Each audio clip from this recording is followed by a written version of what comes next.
Good guys. Ata karoy gi check nga unit carrier.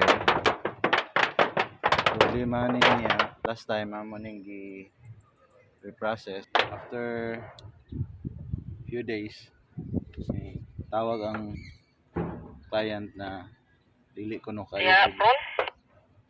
kayo bugnaw. So pan checking lagi siya na build up na pressure between ani na mga valve. So karon ako lang sa ning gilak para ma-isolate ang condenser, ma-check na mo pipe padung sa indoor para makaibaw ta kung wala ba siya leak through vacuuming. Ito na siyang gi-vacuum. Yeah. Ang iyang pressure is 30. Pero hibaw man ta nga walay leak. Gikan din padung susod. Ato lang ni siyang i-release. I-release na to.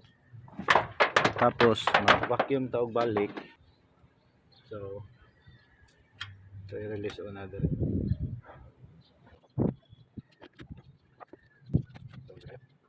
Bawasan niya ito bang ato camera.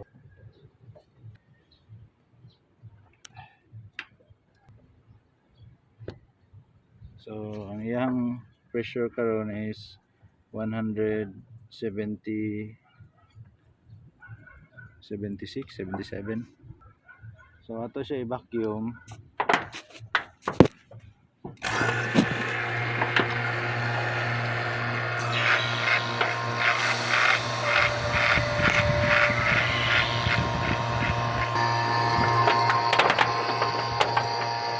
Problema ni niya. Hi guys, tayo po ay nagbabalik. So ang atong gibuhat kay ito siyang gitangtang, wala na lang ito mapakita din tungod kay lisod jud wala yung maka unit sa camera. So ato siyang gilisan og gasket kay medyo napislat na siya.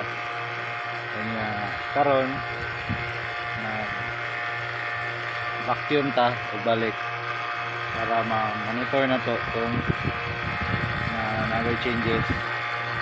So ato yung paungan ng vacuum kay ganiha raman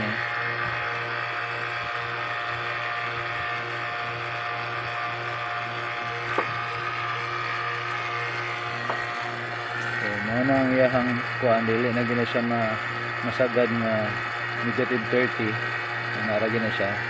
So ato siyang paungon and then observe na to while ato ning iuli kay ato na siyang gitangtang.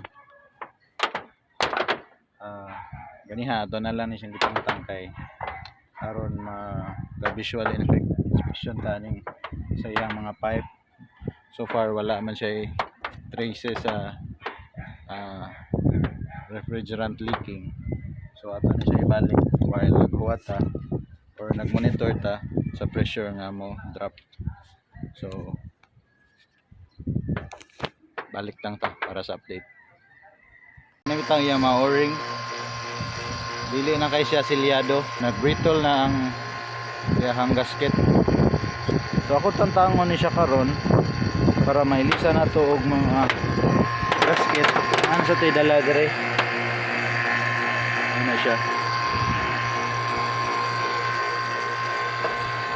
So stay tuned, balik ko later para sa update. Hi guys, so nabalik na nato tanan karon check ito balik atong pressure kung may nabay changes or ni saka ba. So far ka steady ra siya, pwede na ta magkarga. Ato lang sa siyang kargahan og freon nya mag-leak ta para may bawa na to pwede na siya dire-diretso. Sige, update ko. So guys, mga to siya og karga og freon. So mag-leak test ta karon sa katong mga area kung asa na possible nga leak. So start ta dire.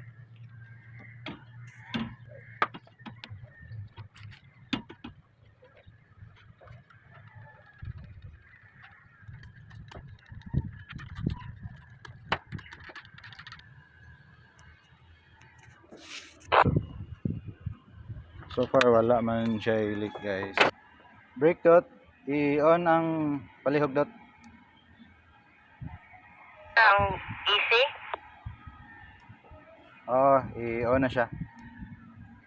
Copy. So atong radyo ang susulod no para testing na nato siya.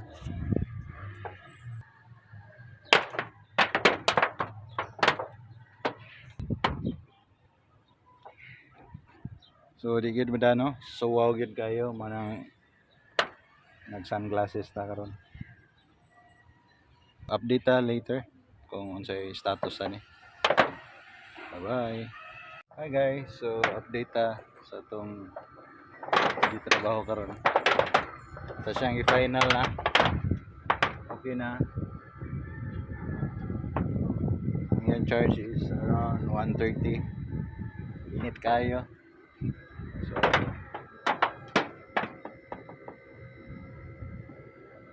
goods na. Tingnan na lang ta sa sunod na video. Babush!